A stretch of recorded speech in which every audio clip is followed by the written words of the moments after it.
Welcome to your comprehensive interactive study breakdown on static electricity. From the crackle of a jumper to the power of lightning, this topic explores how stationary electric charge builds up on insulators.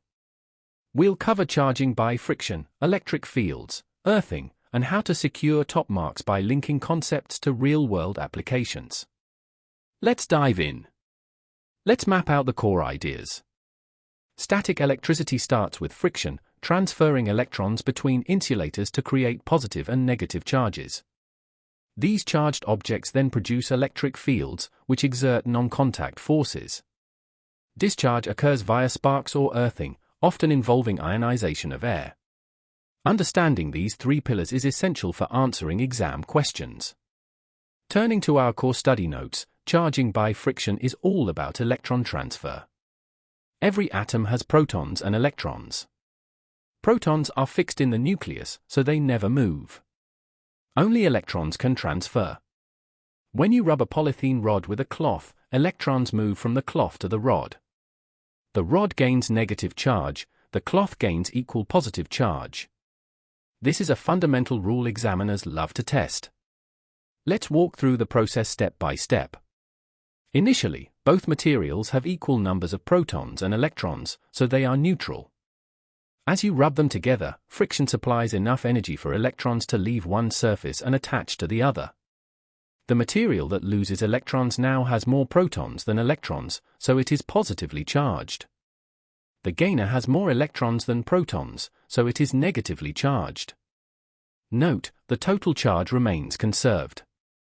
Let's work through a classic 6-mark question on lightning. First, state that ice particles in clouds rub together, transferring electrons and making the cloud base negatively charged. This creates a huge electric field between cloud and ground. When the field is strong enough, it ionizes the air, electrons are stripped from air molecules, turning air into a conductor. Finally, electrons rush from cloud to ground as a giant spark, the lightning. Remember to use keywords like electric field, ionization, and discharge. Watch out for common mistakes. The biggest error is claiming that positive charge moves. It doesn't, only electrons move. Also, always say insulator when discussing static electricity. For electric field diagrams, field lines must point from positive to negative. Finally, when describing discharge, use the term ionizations for higher-tier exams. These small details can mean the difference between a pass and a top grade. To wrap up, static electricity is all about stationary charge on insulators from electron transfer. Remember, only electrons move. Electric fields surround charged objects and exert forces. Discharge happens through sparks or earthing, often via ionization. Apply these ideas to practical devices like spray painters and photocopiers.